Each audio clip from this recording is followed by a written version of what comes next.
Hi friends, మీరు చూస్తున్నారు కదా, ఇవన్నీ కూడా డ్రై ఫిషెస్ అండి. మేము డ్రై ఫిషెస్ ఆల్రెడీ చాలామందికి బయట సప్లై చేస్తున్నాము. అండ్ రెస్టారెంట్లకి, క్యాటరింగ్కి అండ్ పికిల్స్ చేస్తారు కదా వాళ్ళకి కూడా.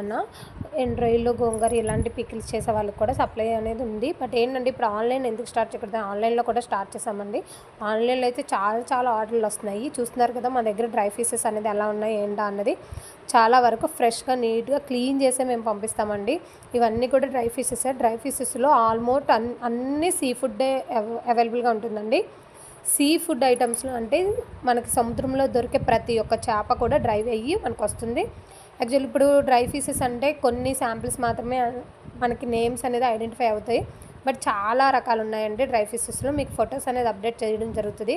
నెక్స్ట్ వీడియోలో ప్రతిదీ క్లియర్గా అప్డేట్ చేస్తానండి. ఇప్పుడున్న ప్రజెంట్లో మన దగ్గర ఉన్న డ్రై ఫిషెస్ ఏంటంటే చావడాలు అంటారు కదండి. ఈ చావడాలు ఉప్పు చేపలు ఉన్నాయి అండ్ చప్పడివి ఉన్నాయి. ఇవి ఈ ఫిషెస్ ఏంటి వచ్చేటప్పటికల్లా పార అంటారండి. పారలు, జల్లలు అండ్ ఇంకా మనకి గొరసలు ఇలాంటి ఈ టైప్ ఆఫ్ ఫిషెస్ అనేవి చాలా. ఈ చేపలు అనేవి మనకి సముద్రంలో దొరికే ప్రతి ఒక్క చేపని ఇలా ఎండబట్టి బాగా ఎండిన తర్వాతేనండి మేము కొరియర్లు చేయడం జరుగుతుంది. ఇవి చిన్న చిన్న జల్లలండి, జల్ల ఫిషెస్. మీకు తెలిసే ఉంటుంది కదా సముద్రంలో దొరికే జల్లలు కూడా.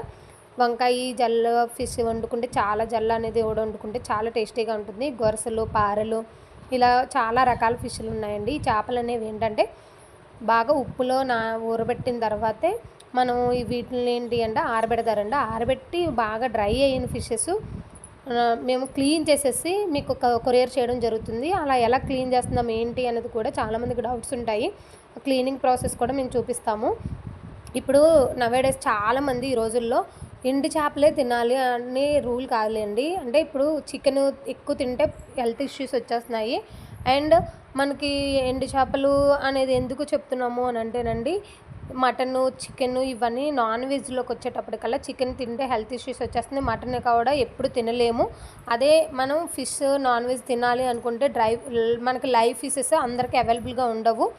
మేము లైవ్ ఫిషెస్ కూడా పంపిస్తామండి. బట్ లైవ్ ఫిషెస్ అవైలబుల్గా లేని వాళ్ళు కూడా డ్రై ఫిషెస్ తినొచ్చు. ఒకప్పటి కాలంలో ఈ చేపలు ఎక్స్పోర్ట్ చేయడానికి ఎలా ఎండబెట్టి అప్పుడు తినేవాళ్ళండి. మనకు డైలీ తినాలి అనుకునే వాళ్ళు కూడా ఉంటారు. సో ఇలా డ్రై అయిపోయినవి నత్తళ్ళు, ఎండ్రొయ్యలు, ఈ ఎండు చేపలు ఇవన్నీ కూడా చాలా రకాలుగా వండుకొని నాన్ వెజ్ తినాలి అనిపించే వాళ్ళందరికీ కూడా ఈ చేపలు తినొచ్చండి. ఇప్పుడు ఆల్రెడీ గూగుల్లో ఒకసారి సెర్చ్ చేసి చూడండి, ఎండు చేపల వల్ల ఎన్ని బెనిఫిట్స్ ఉంటాయో. తినడం వల్ల చాలా చాలా బెనిఫిట్స్ అయితే ఉన్నాయండి. మనకి దీనివల్ల ప్రాబ్లం అయితే ఉండదు, సైడ్ ప్రాబ్లమ్స్, సైడ్ ఎఫెక్ట్స్ అలాగా. బట్